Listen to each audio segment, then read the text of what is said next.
A very good afternoon to everyone. I, Isika Shah, student of DME Media School, welcome you all to the Vibrant India series, episode 57. I also welcome all our viewers who are watching us live on Facebook. Vibrant India series, VIS, is an initiative of DME Media School for celebrating 75 years of independence. The series will be a year-long exercise. As part of this series, we invite inspiring personalities for online talk, interview, and interaction with our students. The invited personalities for the series are from all walks of life and from all parts of the country.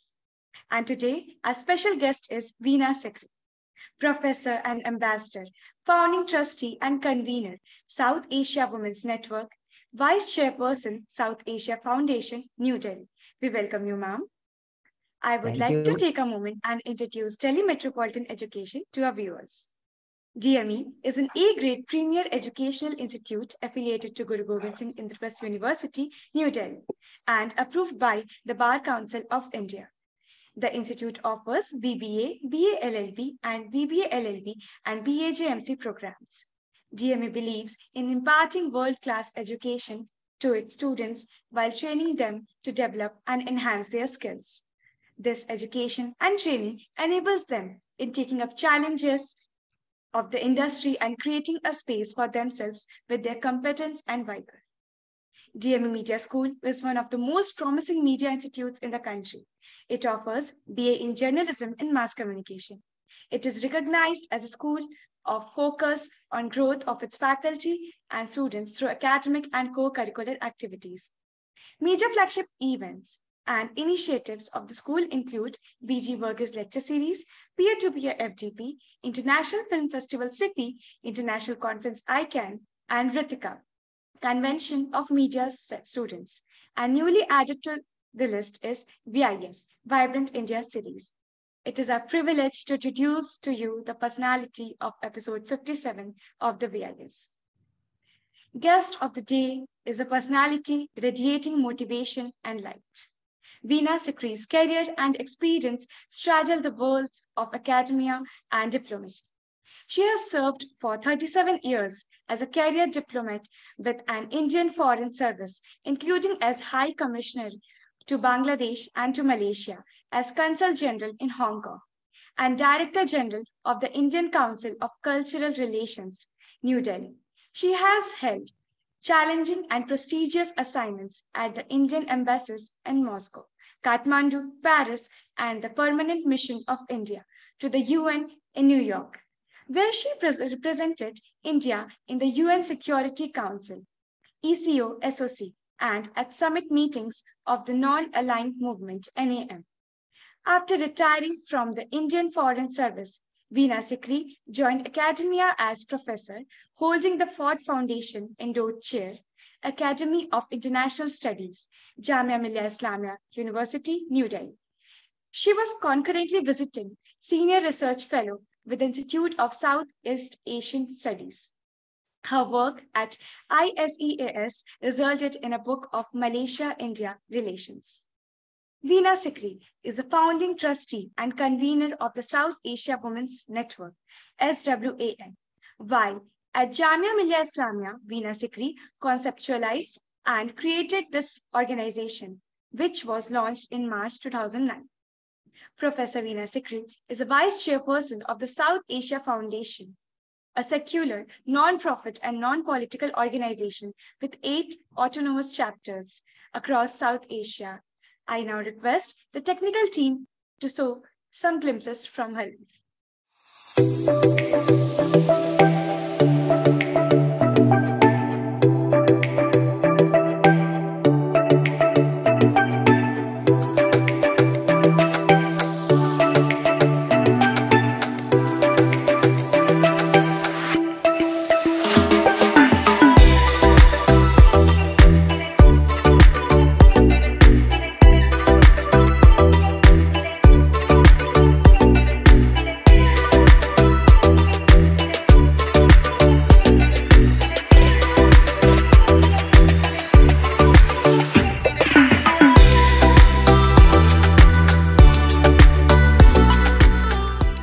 Thank you so much, ma'am, for joining us today. It is indeed an honor to host you. I now request Dr. Susmita Bala, Head GME Media School, to welcome the guest.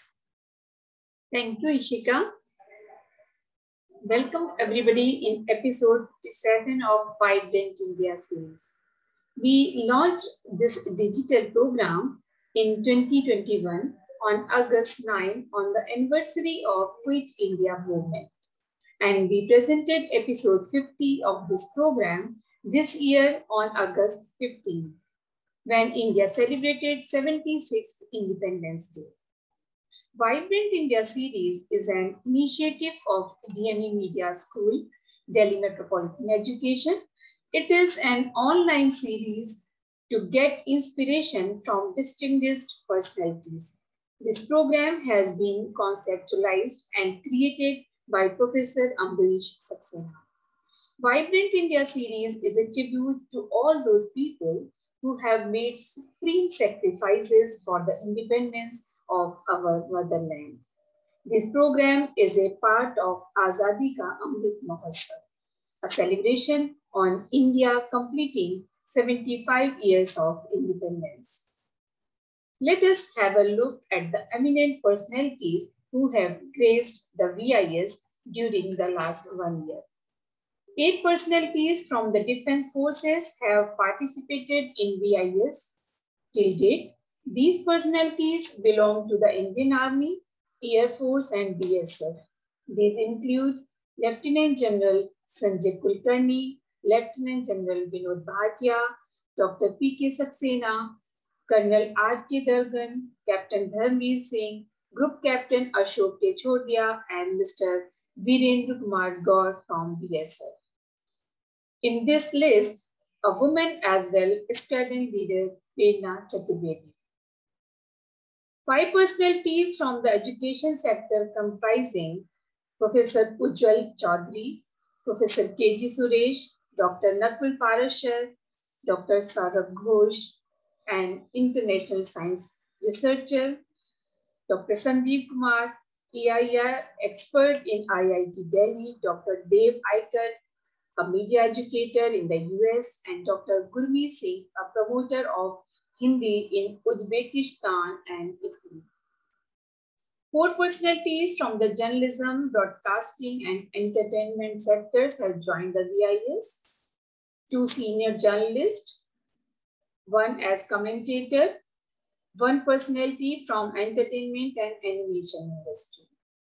From the social sector, 9 personalities, including 8 women, have participated in VIS: medical doctor, an educationist, an entrepreneur, a social activist, an environmental activist, a known oncologist, and co-founder of Goonj participated in VIS.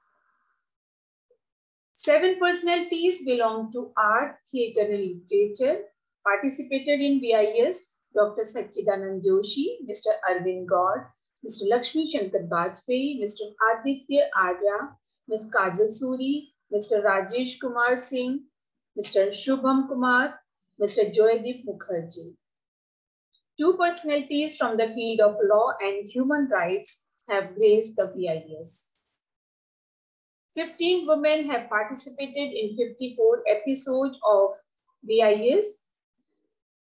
I have already mentioned designation of some working in health and social sector, 1 in Air Force, 1 in human rights, and 1 in theatre. I also want to make a mention of Ms. Indrani Singh, Ms. Pallavi Fauzdar, Ms. Sachi Soni, Ms. Saloni Sacheti, Ms. Vandana Mahajan. 3 police officers have also participated in VIS. 3 senior IAS officers have also graced the VIS. From the other fields, Mr. S.P. Rawal, Mr. Augustine Valer, Sufi Sayyid Azmal Nizami, Mr. Balindu Sharma Dadichi, Mr. Satish Saxena participated in VIS. And today, in episode 57, we have with us an amazing, intellectual, versatile personality, Veena Sikri. Welcome Veena ji in this episode and welcome you all. Thank you. Thanks to all of you. Thank you, ma'am, for listing out the galaxy of experts we have hosted till now in VIS. I now request Dr. Ambrish Saxena, Dean DME Media School and originator and ideator of VIS, to take the program forward. Sir, please. Thank you, Ishika. So indeed, it's a matter of honor that today Professor Veena Sikri has agreed to be among us. I was requesting her since long, but then since she is involved in so many social activities, working all the time, which in itself is an inspiration. If I tell you, because this is a program wherein we invite inspirational personalities, and there can be no better person than Professor Veena Sikri, who work day and night, even at this age, and who is always concerned doing something great for the society. So she has organized this whole association for South Asian women and is working for their betterment, for their empowerment. And as this program goes, that we started this series last year, as it has been told, and we have been trying to approach all such people who would have done wonderful work in their respective areas, and whose presence and whose work could be inspirational, could be motivational to young students. Because motivation is one such thing which is required to everybody, not only to the students, but particularly the students who are studying media, who are studying subjects related to journalism and mass communication.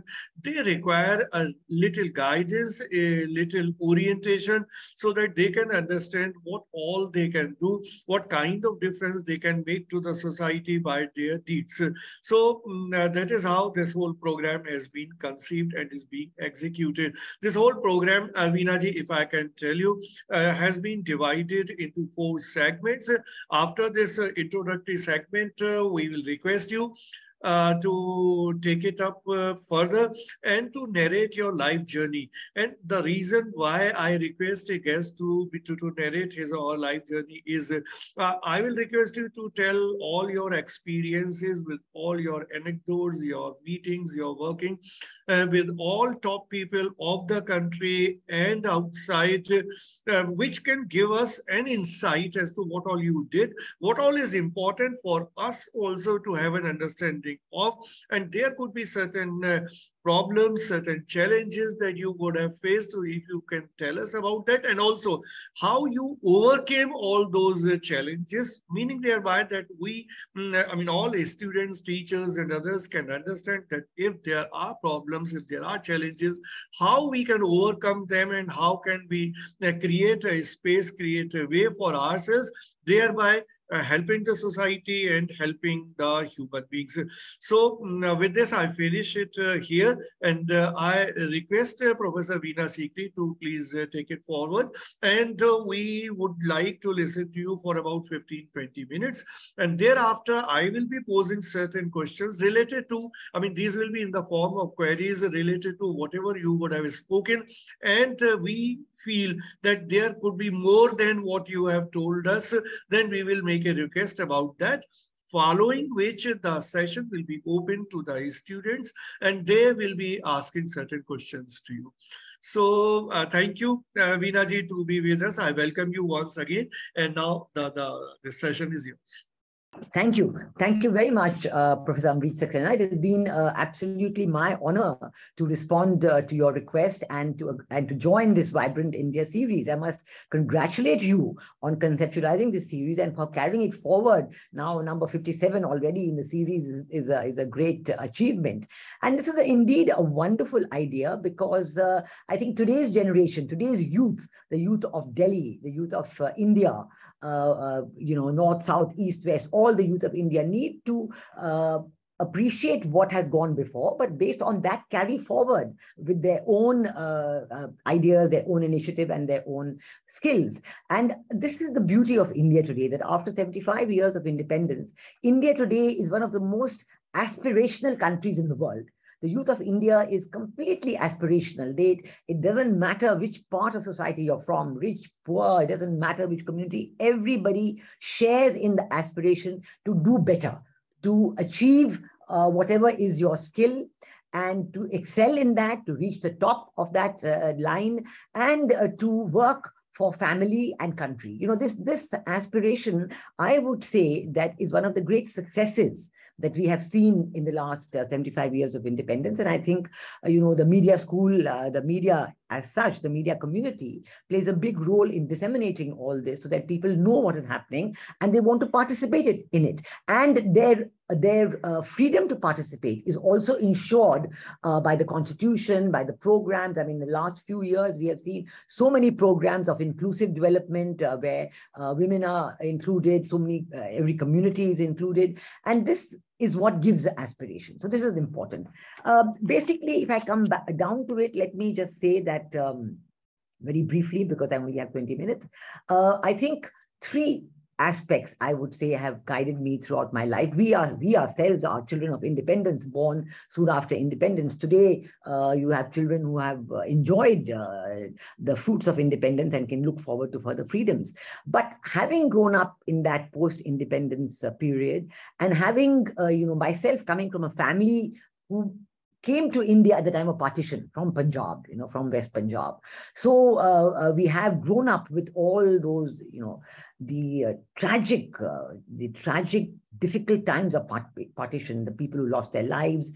And we realize what it could have been, what it was, how poor we were. The colonial rule had left India so completely poor. At one time we were responsible for 24% and more of the world GDP. At the time of independence, it was somewhere near 3 to 5% of world GDP. So completely poor, and working and wondering how to go ahead. So in that kind of an atmosphere, when we grew up, I think three values permeated whatever I did. And I think these values were given to me by my parents primarily, and also by teachers, professors whom we had. And these are hard work, sincerity, and value systems. I think value systems is something that is absolutely vital. And I think at our time, growing up, it was in the educational curriculum. We did learn about value systems. But today, ethics and values is completely out of any educational curricula. I think value systems and ethics needs to be vital in issues like media school, in journalism. If you have no ethics, you have nothing. And that's why, people are criticizing the media because, in the interest of getting a good story, in the interest of writing something, that will carry forward your career, people are throwing, truths to the winds. So I think value systems is one that I would really emphasize on. And today, because parents are busy and unfortunately do not spend so much time, children are busy with their social media, they don't have so much time for their parents. It is the educational system that has to give value systems. So I would like to once again say media school, business school, economics programs, everything, they must bring in the study of value systems. And having said that, on this basis, we grew up. I decided to join the Foreign Service and appeared for the UPSC exam. In my year, 1971, the year I joined, I was actually the topper of the batch in all of India. So my parents were, very, very happy and proud, and I selected the Foreign Service. My fiancé at the time also had joined the Foreign Service. So we both have had a wonderful career as a husband-wife couple in the Foreign Service, which has been tremendous because to carry this forward, another value came very much into being, and that is of sharing in the family, all that you have to do together to raise your family, to work together, that each person should fulfill their own aspirations by sharing with the rest of the family and helping each other at the key moment. I can tell you that without that kind of sharing and help from my husband, from my children, no, I would not have achieved any of what I did. So this aspect of sharing is another very vital value that we have to bring in. And this people forget. Today, people are giving up on living with family, giving up on maybe joint families, happy to be alone, but you don't realize that in sharing, in giving, you are getting, you are getting so much back from your family, from society, when you give to society. So this has been a very important aspect in my career, this aspect of sharing. And the other aspect that I would like to say, that I would like to point out, read out a brief summary of my career at that time, but I'd like to point out a few aspects where I think I worked very hard, where I felt I could contribute, and that I'm still continuing with the contribution. One aspect is the importance of India's neighbors. On this, South Asia, I have always laid a lot of stress, and I do it because I do feel that unless you are in a neighborhood which is peaceful, which is stable, prosperous, and democratic, you yourself cannot prosper. You know, it's like living in a mohalla, you know. So there will always be difficulties in the mohalla. You agree with some people, you don't agree with others, you have disagreements, fights, and all that. But at the end of the day, when you know that you're in one mohalla, you appreciate the importance of getting on together with each other and working as one team. So this is what I feel that we have to work with our neighbors. And I do really value that in the last few years, because of India's neighborhood first foreign policy, we have got a tremendous boost to the development of good relations with our neighbors. And this has not only led to a peaceful neighborhood, but in many ways, even the border areas of India, like say with Nepal, with Bangladesh, they are developing because, you know, if you have good neighborly relations, you're developing border hearts, border markets. It is very good for the people living in those areas. And all these years, they were more or less at the periphery of development. Nobody in Delhi bothered about them. The state governments also, the state capitals are very far away from these areas. But now, with the neighborhood first foreign policy, this has worked a lot. So I think in this area, I've worked a lot. I myself been assigned in Nepal. I was High Commissioner in Bangladesh. I worked on the SAARC meeting. So I do feel that this neighborhood first foreign policy has been very valuable. The second aspect I'd like to say, and this comes down to our, this lesson is important within India and outside India. This is the importance of what is described today as soft power projection. You know, when you have relationship between neighbors and this is also, I would say, even with friends and so on. But when you're talking of your neighboring countries, talking of faraway countries, USA, UK, Southeast Asia, and so on, the relationship at the top, the relationship at the summit level, prime ministers, foreign ministers, presidents, all that is vital. That is, you know, a very important aspect, and that is being done very admirably by the foreign minister, the prime minister, and the president, and so on.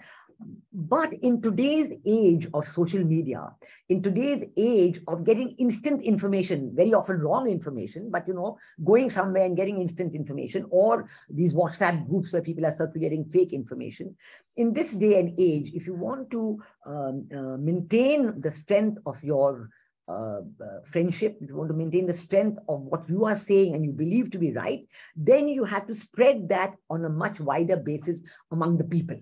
And by people here, I don't mean, you know, that one is looking at, you know, the armed junta. No, one is looking at the opinion makers. One is looking at the media. One is looking at the business community. One is looking at young professionals, young politicians. So one is saying that you've got to make a special effort to reach out to this community in different countries. And I would say even in India, you know, whether it is north, south, east, west, we must tell each other what are our strong points, what we appreciate about each other, so that this also helps in you know, amicable relations among states, amicable relations within India. So just as I spoke about soft power projection with foreign countries, I think even within India, it's very important that all of us know about the rest of India and so on. So this is something that I would like to lay a lot of stress on, because I find that very often when we, despite having the best of relations at the summit level with prime ministers and presidents and foreign ministers, but at the media level, at the common man's level, at the, you know, professionals level, there are misunderstandings. And so politicians in that country exploit it. They exploit that to ruin the relations. So this is very, very, very important. And the third aspect on which I've spent a lot of time, and I really value it greatly, is gender issues. And I say this because when I joined the service, it was amazing that In India, we have a constitution which provides complete equality. Everything is there in the constitution, no discrimination on any count. But even 25 years, after independence, when I joined the Foreign Service in 71, there were rules which were definitely anti-women. For example, one rule said you could not be a married woman and join the Foreign Service. It was amazing. I mean, a married man could join, but a married woman could not join the Foreign Service. It's just an archaic rule. And there were I know many of my seniors, eminent women who had, succeeded in doing very well in the exam and wanted to, and did join the Foreign Service. Many of them had to leave when they wanted to get married. So this was absolutely unbelievable. So that rule we, sort of very, very quietly and, brought out this fact that this is not correct. And so it was gradually dropped. The second rule was that if a woman got married, she had to ask for permission to get married.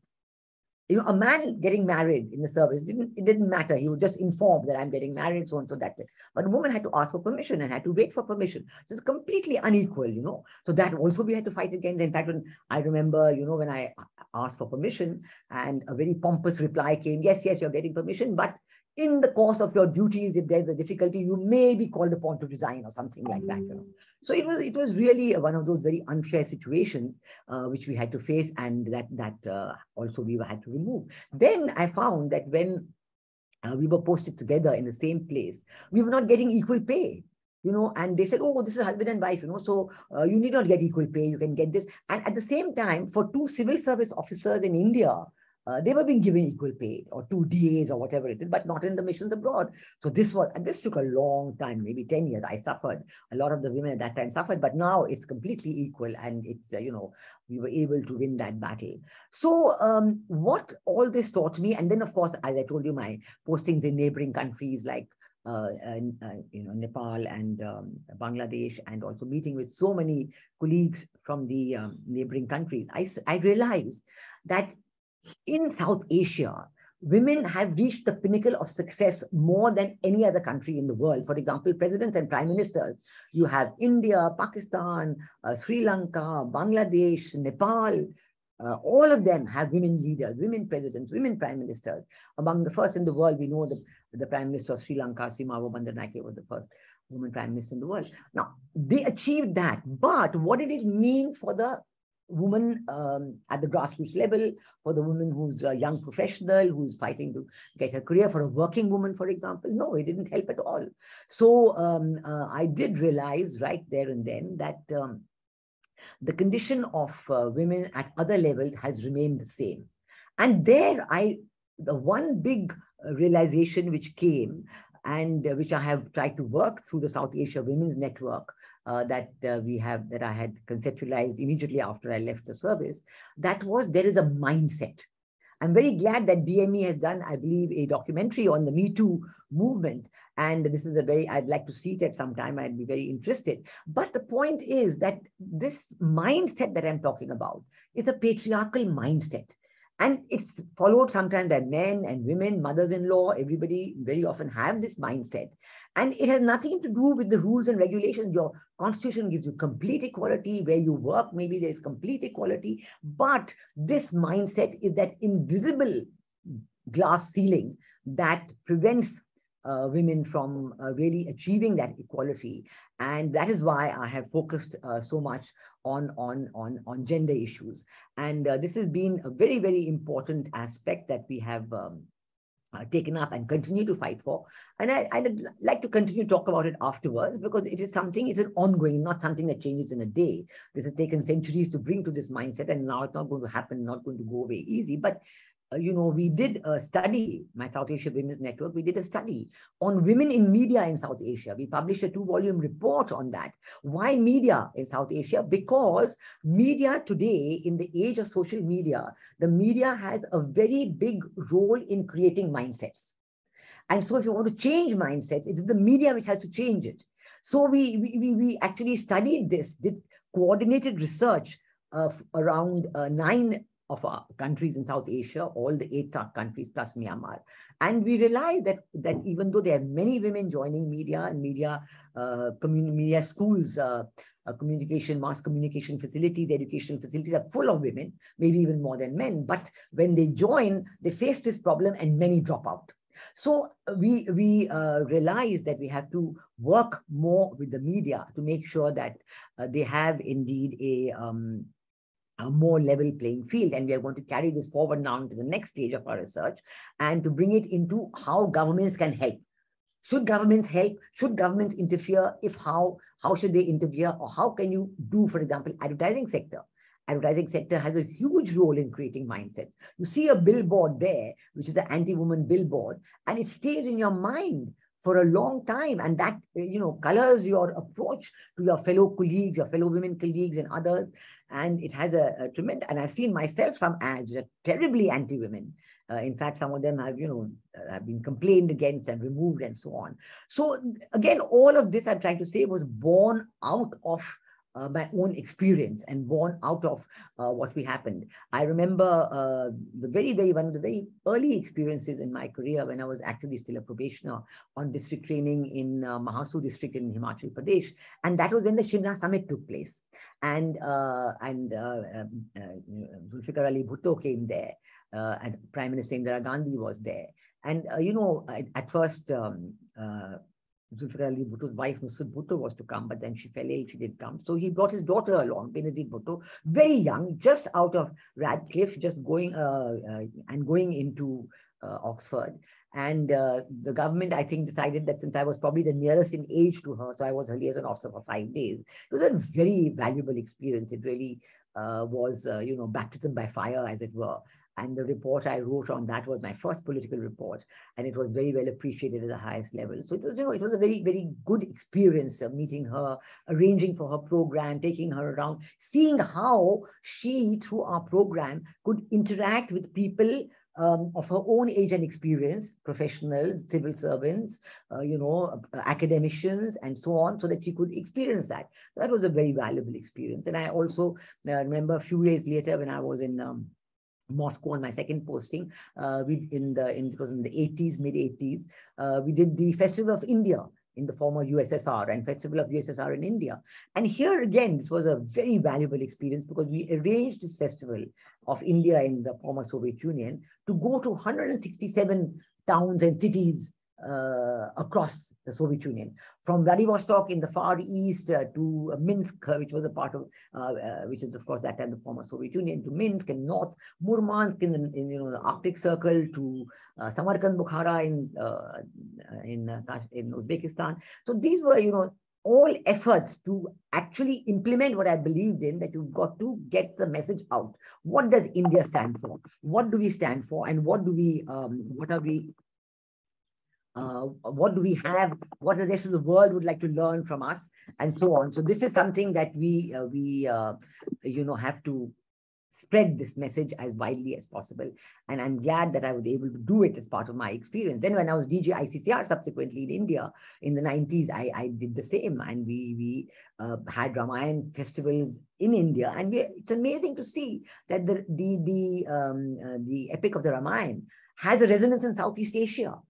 For them, it's part of their daily culture. It doesn't matter what the religion of the state is.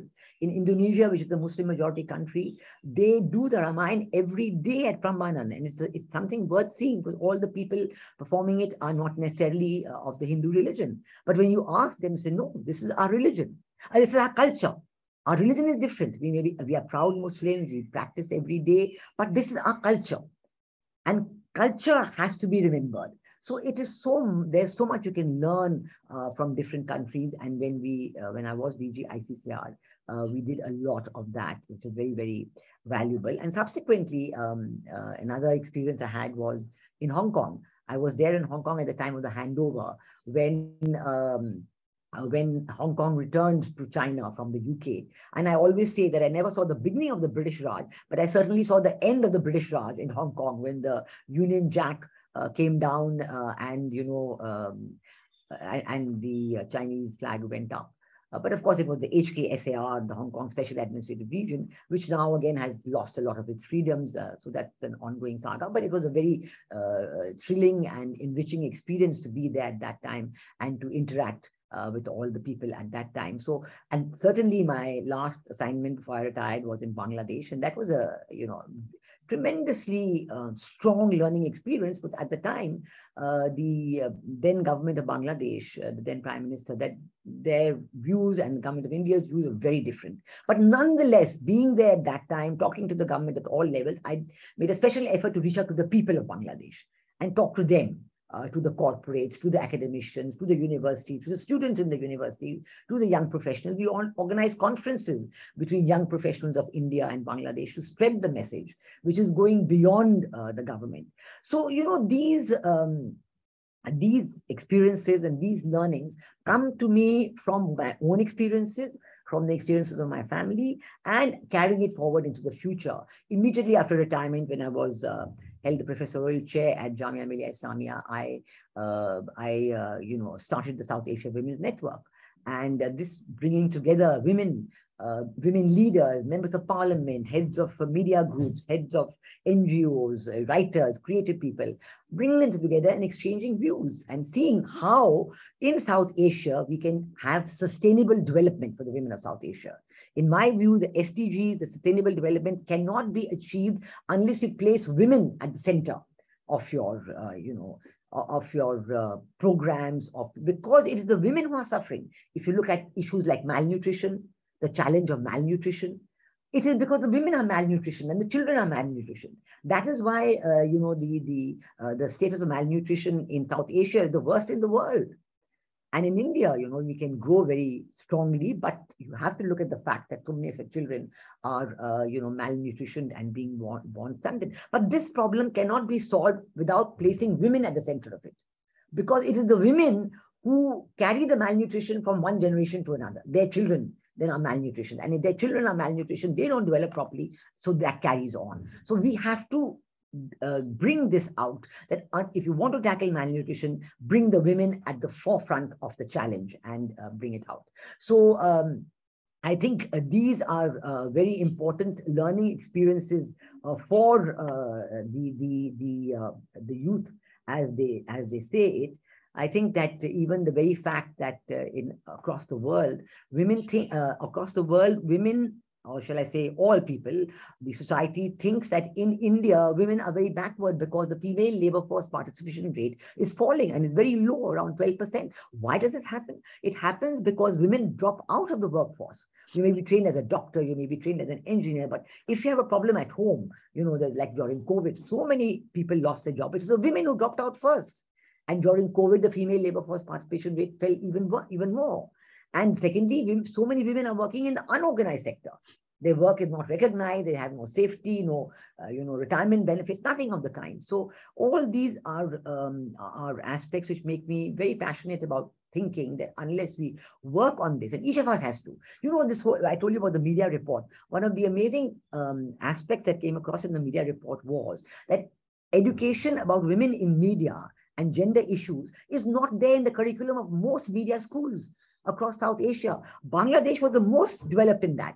And I think in 70% of their media schools, they had a good curriculum on gender issues, on how women should be part of how there should be the sensitivity about gender equality and gender emancipation as part of the curriculum. But it was not there in India, very low. Most media schools in India, I don't know about the DME, but most media schools in India don't have it at all. So people who are learning, graduating from the schools, going into the media, don't have that sensitivity. So I think this is another very, very important aspect that has come about. And I know it's almost 20 minutes and I know there are a lot of questions. I'd like to say my final 3 words. I began by talking about hard work, sincerity, and value systems.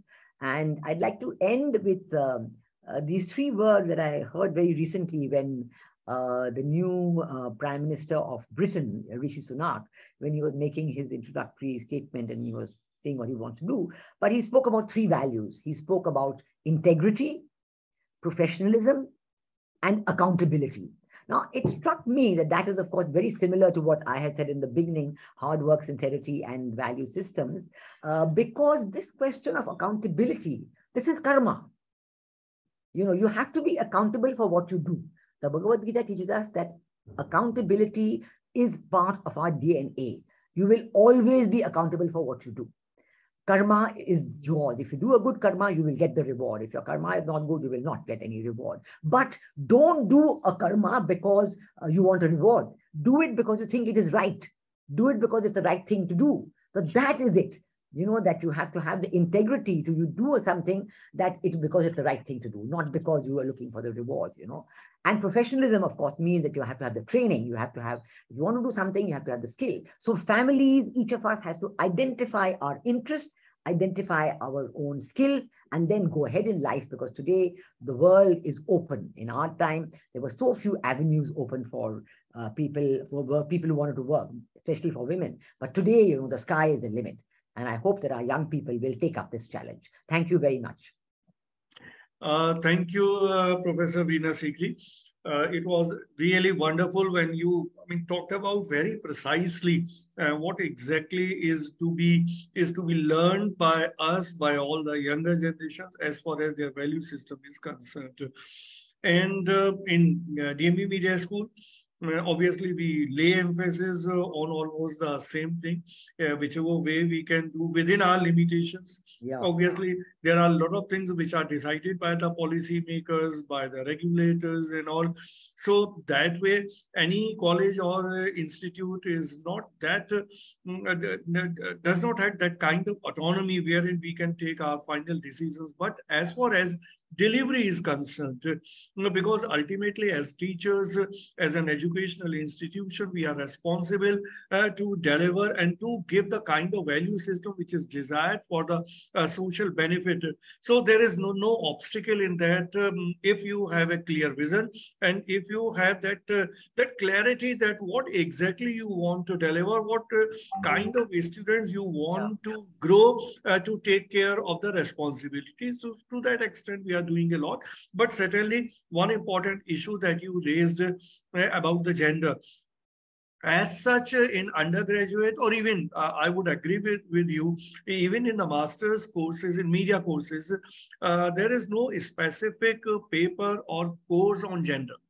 That's very much, you are very much correct on that.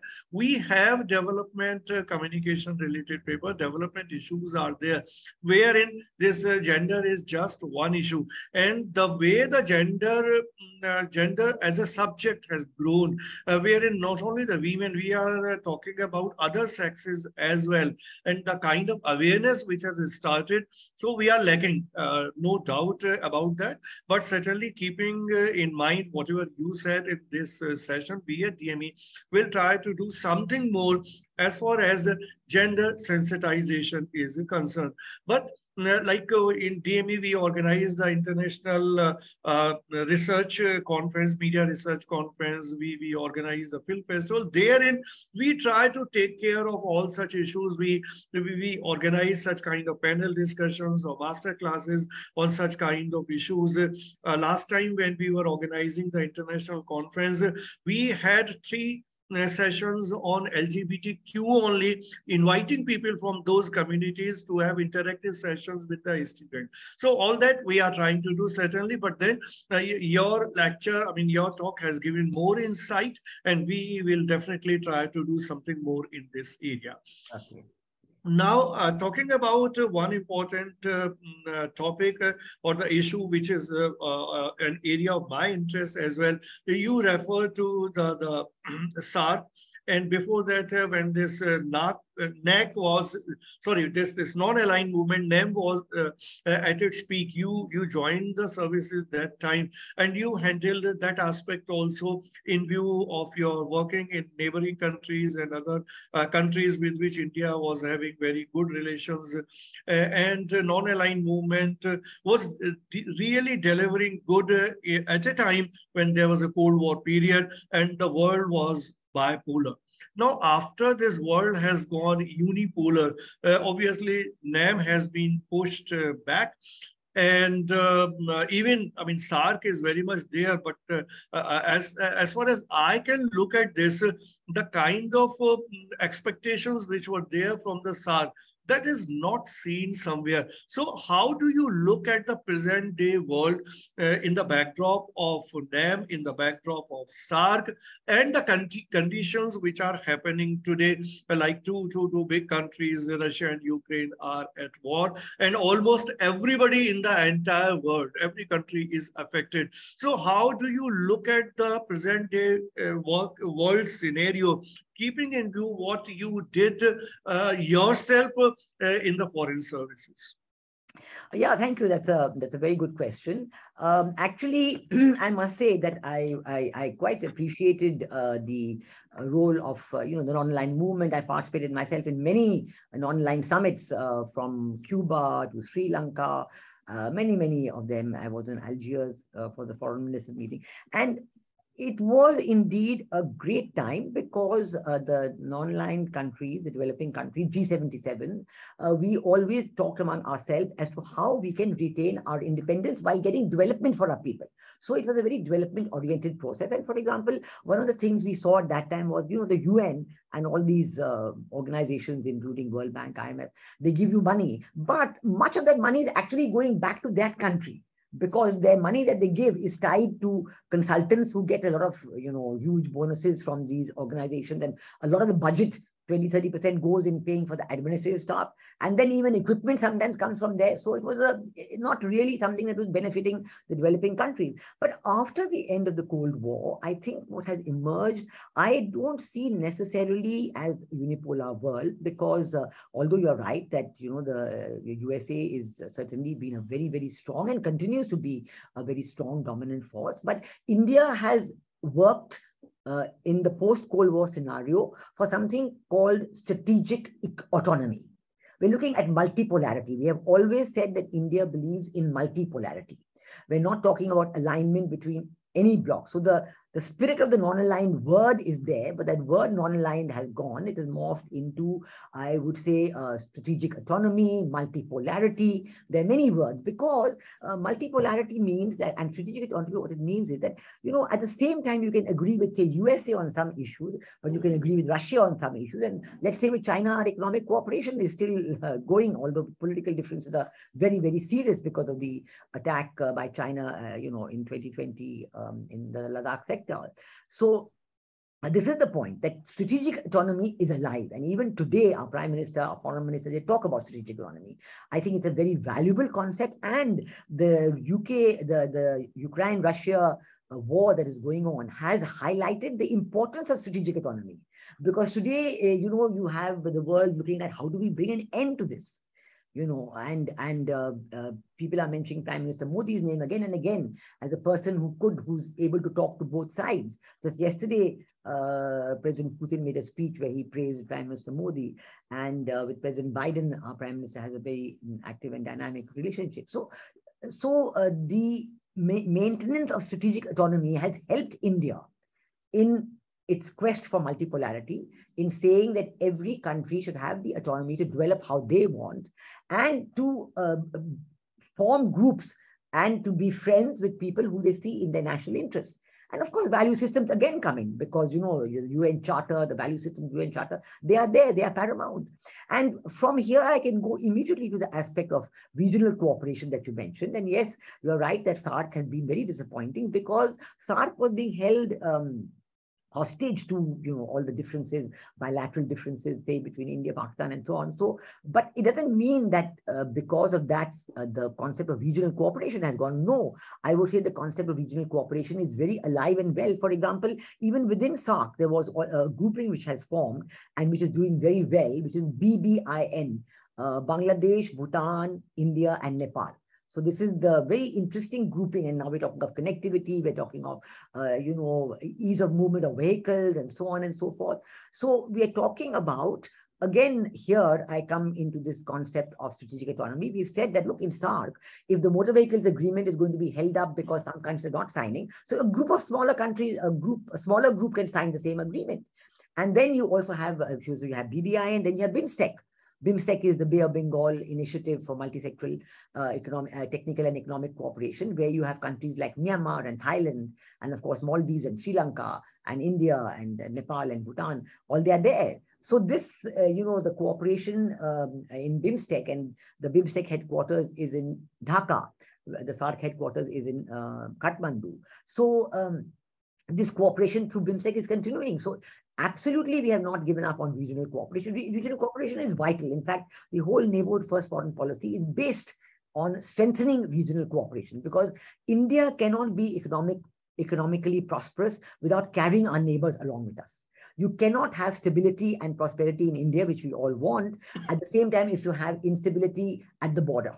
You cannot. Yeah. So you have to look for stability and prosperity carrying your neighbors along. Yeah, I completely agree with you that if you are not having good relations with neighbors, you can never be in peace and you can never develop, because development cannot take place in isolation. Now, coming back to the gender issues, because that is something which is very close to your heart, and whatever examples you gave were very interesting as far as pay parity and such kind of issues. And if I can refer to what was published in today's newspaper, only yesterday, BCCI, this Cricket Control Board has decided that they will give the equal pay to women players as they were giving earlier to men players. So such kind of things are happening. But then I believe that the pace is too slow. So I will ask you a very pointed question that what all should be done? If I can ask you, I mean, point-wise, that this 1, 2, or 3 steps should be taken to ensure that this gender parity and gender, equality is infused in our society. What all should be done, and what do you feel, whether the more responsibility lies on the shoulders of those who are sitting in governance, or the society has to play its role to have this kind of system? This is a partnership. I don't think any one institution, government or non-government, has a role.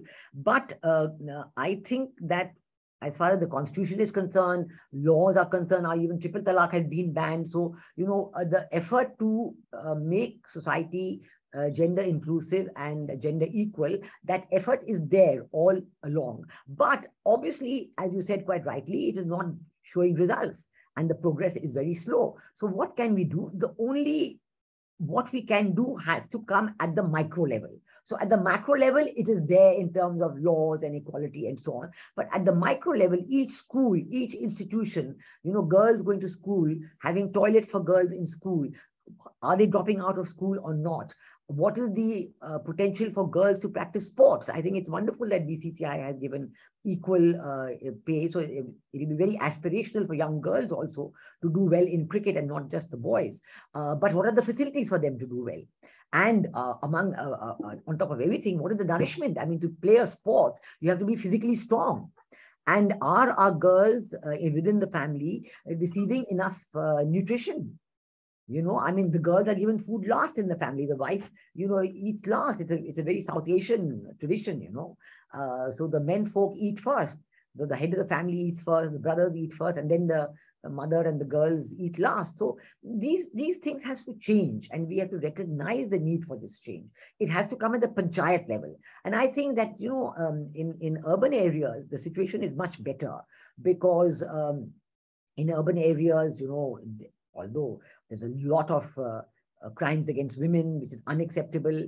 There's a lot of difficulty for women even to go to school, to travel by public transport. All these difficulties are very much there. But having said that, still the situation in urban areas is better than in rural areas, where, schools may be in a different village. After the, school leaving, or even the last 2 years of school, how do you make sure that your child will be able to go safely and come back safely? It's a problem that each panchayat has to take care of. And I think that the mindset change that we're looking for has to come from in every educational institution and in every panchayat system, local governance. This is a bottoms up. Our South Asia Women's Network, the institution I set up, considers women's development, women's equality as a bottoms up movement. It should not be a top-down. In the West, it is being treated entirely as a top-down movement. So all the programs that the West supports on gender equality always look at entrepreneurship, leadership, entrepreneur. I said, in India, the people at the top, I mean, say the people who have done well in their school and colleges, they can look after themselves because they come back, they join an institution, they are very smart and they do well. They are able to do it because they have received that training, but at the bottom level, there is nobody to help them. Nobody to help them. The panchayat doesn't help. The panchayat doesn't have a program of, gender first or, the panchayat leader. Very often, in India, we have a tremendously remarkable, that panchayat, Panchayat Raj amendment, where there is 1/3 reservation for women, the 33%, which is remarkable. And so women have, million women have joined in all the panchayats of India, 10 lakhs as panchayat members or even panchayat heads. But it is, a joke sometimes in many villages. Oh, the man is really doing, behind the scenes. He's the woman is just a proxy. The man is just behind. All that is there. So we have to make sure it's not there. And we've seen that wherever women are independently running, those panchayat and Zilla Parishad, they all have very good development prospects for the village, and they can decide whether the village needs a school, a hospital, a clinic, or whatever it is. So, that independence you have to look for. And we have to be all committed to it, and we are not all committed to it. That is the sad part, As I told you, even in foreign service, there were these rules which are just going on, and everybody was just, just going on. Okay, it's there, 25 years have passed, it doesn't matter. But then you have to fight for it. So, and and I've always said, when I say fight, I don't talk about a revolution. I talk about an evolution. You have to take everybody along. I don't believe in all these dharnas and going outside and all that, but you have to persuade people to come along. If you persuade 1 or 2 or 3, like if you as head of the media school can bring in, gender education, then that will make a big difference. Just like on ethics, I think gender issues are very much an issue of ethics, that there has to be in your mind certain red lines you cannot cross. That has to be embedded in your mind, and then your mindset will change. Those are not embedded yet. Yeah. Thank you, Professor Sikri. Now, opening the session to the students. Vinayak Yadav, ask your question. Thank you, sir. Hello, ma'am. My question is, what was that one thing which motivated you for joining academics after working 37 years in Indian Foreign Services? What was that one thing which motivated you? Okay. Yeah, well, thank you. Thank you. That's a good question. Because I really enjoyed my years in the Foreign Service. It was very valuable and, it was very exciting kind of a work. You meet presidents and prime ministers. You're part of all the best events in that country. And in India, when you're working in the Ministry of External Affairs, you're making policy. Very exciting work. But when I retired in 2008, long time back now, I decided that I have to now give back to society. I have worked for 37 years. I've had a very rich and enriching experience, but I want to do something where I will give back to society. And that is why I chose this issue of gender. But the reason I joined Jamia, because when the then Vice Chancellor, Professor Mushir al-Hassan, he's passed away now, when he offered me this chair of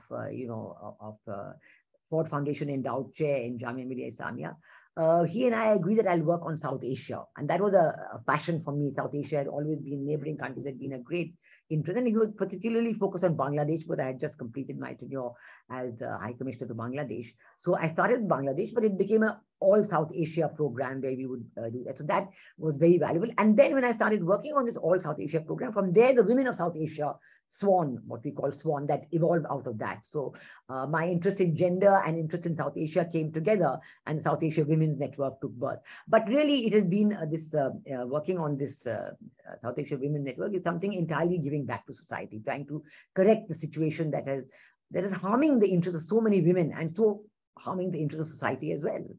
Yeah. Yeah. Thank you. Now, Sandeep Adhikari is there. Sandeep, ask your question. So, ma'am, in your profile, we read that there are 2 major projects on which you are working currently. So, as a student, how we can contribute to them? Oh, very, very good question. The one that we have already done, which is the media, this is a 5-year project of research and country. Those 2 volumes are there. You can have a look at them on the net. So we are working on the next level of that project, which is, as I said, to interact with governments and decision makers, editors, editorial writers, and even the advertising community, advertising corporates, to discuss with them, look, this is the situation of women in media in South Asia. How can we change it? So what should we do? Should it be left to, self-enforcement? Should there be rules which are different, and so on? So this is the next stage, and certainly a media school like the DME will be very happy to, if you're willing to partner with us, and we can work on this together.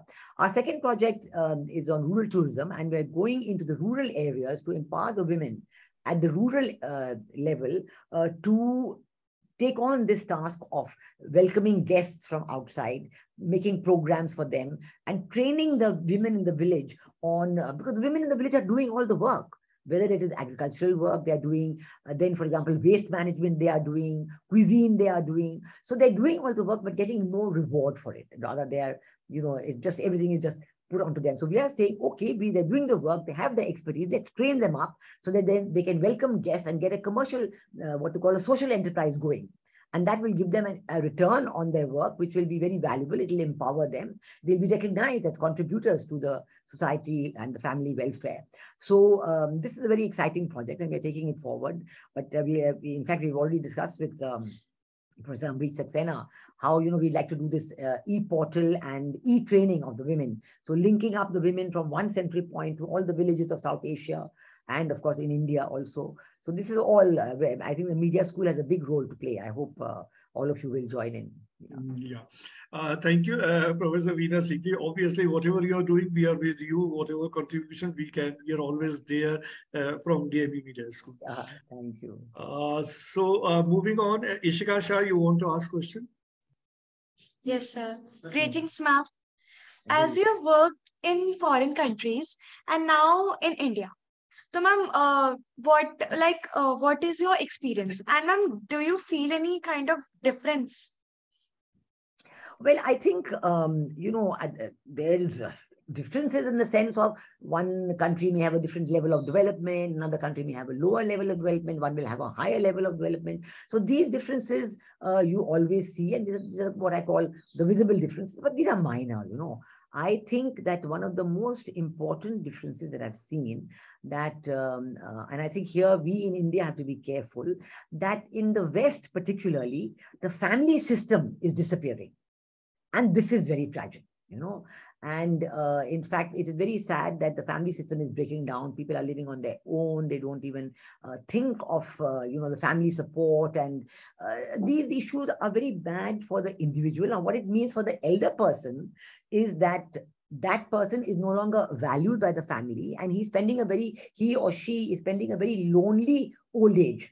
They're going into old age homes. They have nobody to look after them. Maybe their children will come once in 2 months or 3 months to look after them. And, on the face of it, yes, okay, you have some friends there, etc., there are activities, but it's not really, a system of, whereas in India, we have seen that, the family system is the great strength, particularly in rural areas. In the urban areas, again, the family system is weakening, and this is sad. So I think that we should recognize the value of the family system. You may not live together, but the recognize of being together, a festival like Diwali, which has just passed. So, you have to meet your elders, meet your seniors, meet your family members, grandparents, brothers, sisters. So the effort to do it, it is a very big effort nowadays in the world because travel is bad, traffic is bad, pollution is there. So it's difficult, but the rewards are very big. And how the West has lost it after giving up on the family system. There everything is moving towards the individual. It's the swayam, the ego, which is dominating everything. And that is why there's so much violence in the West. Because once you put your ego, your swayam at the center, you will always have violence. You will always have clash. Because ego is by definition leading to clash. Because you think you are better than anybody else, but it's not true. You may be better in some things, but the other people better in other things. So no matter how good or rich or successful you are, your ego cannot dominate. So this part, that the swayam, and only by living in a family environment can you realize that the ego is not everything. And you can realize the happiness you get by not allowing your ego to dominate. You get happiness from that. If not, you get happiness, oh, I am right, so I'm the greatest. No.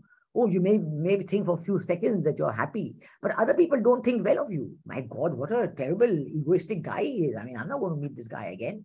That kind of thing. So you have to realize that this is what is written in many of our Shastras as well, that the ego is one of the biggest enemies of friendship. So you have to realize you want to be friends with your neighbor. Even as a country, you can't have an ego. Some countries in the world have a huge ego, and that makes them very unpopular with other countries. So just like that, the individual also. If you have a huge ego, you'll be very unpopular, and ultimately you will not be successful. You may be successful for some time, maybe, but you will not be successful. You will not be considered, you will not be remembered as successful, because your ego was cruel to other people. Yeah. So this concept of Swayam is something that is very valuable, and we have to remember the place of Swayam is low down, not at the top. And we have to remember the family values that are so important. So this difference is there. Yeah. Thank you. The way you explained is really impressive, because we all the time are making comparison as far as development, culture, and other things is concerned between one country and another country. And you beautifully explained the difference as far as the society and culture is concerned between India and other developing countries on one side and West on the other side. So moving on towards the end of the program, there's one more student, perhaps he wants to ask question. Vishnu Das, are you there? You want to ask a question? So I have a question regarding that, how, as ma'am said, the families are disappearing from the Western part. So is there any difference that having a family or not having a family means, is that not compulsory? Every family support everyone, every child. So, you mean it can be the difference between having a family and not having a family? Yeah, it means like supporting families. Sir. Yeah. You see, you do need family. Every one of us needs family support in some way or the other. It may be so many, I mean, even finishing homework sometimes, like in school, you always need help in finishing homework. I mean, and in fact, the parents have to keep a track of the homework that the children get. And now it's even more difficult because they're getting so much homework that you need even tutors and so on. So help is always there. Now, giving help is very valuable. You actually, when you're giving help, when you're helping somebody else, you are actually enriching yourself, because you are realizing that when you give help, you're getting love and affection and appreciation from the other person. And that is contributing to your sense of well-being and happiness. Happiness cannot only be just yourself, I and me alone. No, it cannot be. It has to be from others. So you need help. So don't ignore the family. There are always differences in the family, but realize that sitting down and talking about differences is very valuable. And sometime or the other, you will need help. So take help and give help also, equally valuable. May not be just your immediate family, can be friends, can be your college friends also. Everybody has to learn that if you're able to talk to your friends, discuss a problem, so there's a problem on your mind. If you talk to your friends about the problem, you will see a different perspective and you will understand whether you were right or you were wrong. So you will understand that it's not only your perspective that matters, it's another person's perspective. And the strength of society is in finding a common solution that everybody will accept. That you will accept, that somebody else will accept by, okay, you modify this, you modify that, but you come up with a common consensus solution. This is what the strength of society is all about. And that can only be if you work in a family environment, Otherwise, you cannot. If you don't work in a family environment, how will you get that sense of being together, the sense of sharing? As I told you, in my life also, I've seen the value of sharing. Sharing is important. And this word tolerance, tolerance is sometimes need, seen as a negative word, but maybe the word is acceptance, that you accept that people can be different.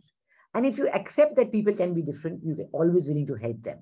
Somebody is better than you, somebody is worse than you, Somebody has disabilities, you have to help that person. Somebody is from a community, LGBTQ community, which may be not so well understood, then you must be able to understand. But you cannot carry that to some limits, like some now in the West, even sometimes if the child is a boy or a girl, you say, no, let that be decided in the kindergarten. I mean, that's, something really, it sometimes is carried a bit too far, but I think that on the whole, acceptance, understanding, this is very important. And I think only the family environment can teach you. Even if a teacher tries to tell you, you will not. Like in a school, you're fighting about a piece of paper or a rubber or a pencil, and the bully in the class thinks that his strength is he can grab everything from everybody else. But what does it mean? Everybody in the class hates the bully. So what does it do to his ego? Nothing. He has no love and affection from the other people. And in the end, without the love and affection of other people, he becomes a worse human being. He becomes domineering. He wants to use violence. He wants to attack. It's bad. It's bad for him now or her. It's bad in the future life. So it's the teacher in the school who has to correct. It's the family at home who has to correct. And I can tell you the school years are the most important, because by the time you leave your school at about 18 nowadays, your mind is already made up. Your value systems are already made up. So I would put a lot of focus on introducing all these, whether it is gender studies, whether it is ethics, whether it's value, introducing them at the school itself. Because children coming out of school must have all these value systems within them. In fact, it was Mahatma Gandhi who spoke about this, about concentric circles rising from the village level. He spoke about this bottoms-up approach, that you start with the village and then there are concentric circles going up and up and up towards the state government and central government. So that's what it is. Yeah. Thank you, Professor Sikri, to emphasize on such things. These are the things particularly, talked about family and this love and affection. And earlier also I was noticing this, whatever you said, I have noted down everything for myself. So sharing is definitely, as you explained just now, again, sharing, acceptance, understanding, these are the things which definitely we all need to take care of. And the beauty with which you explained the child and parent relationship, that if the parents are helping the child to do the homework, then in return they are also getting the kind of contentment, the kind of happiness, which is obviously, both ways we are benefited. So obviously this is something, as you said, the value system in media course, also in DME, because the whole course is structured by Guru Gobind Singh Indraprastha University. So from this year, we have introduced a new paper on human values. Yeah, so it's exactly the same thing that you said, that we have to put emphasis on human values. The value system has to be strong, and our ethics have to be strong. So, and then the takeaway from your session is all, are accepted by us, and we will always remember. Students particularly, I think, because they are always asked to understand whatever the guest is saying and to make notes of that. I also do the same.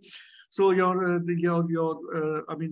things that you emphasized on hard work, sincerity, value system, ethics, and then, as you quoted to the British Premier Rishi Sunak, the integrity, the professionalism and accountability. I, as a dean, as a leader of the team, I also always emphasize on accountability, because we have to account for whatever we are doing, and that introspection, that assessment has to be there at our own level, what we are doing and what kind of benefits it's doing for the other people. So it was really a very eye-opening session for the national issues, in the national perspective, in the international perspective also, because you have such a vast experience of working in different countries. So obviously that has brought all that richness in your thoughts and in your thought process, and the work that you are doing for the grassroots people in the society. So I, as an individual, and then DME Media School as an institution, is always there to extend whatever help we can do in your work, because that's ultimately contributing towards a noble cause. And with this, we finish this session. Today's session, and I'm really thankful to you for sparing so much time and giving all of us so much value through your talk. Thank you very much. Thank you. Thank you. Goodbye to all the students and all the people who have made the program a success. Thank you very much.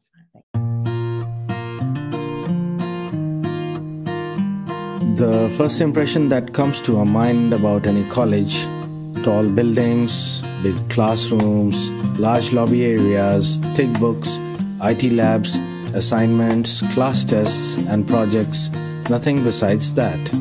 Every hour, minute, second spent here help us carving and shaping our persona, cultivating innovative mindsets for the challenging world.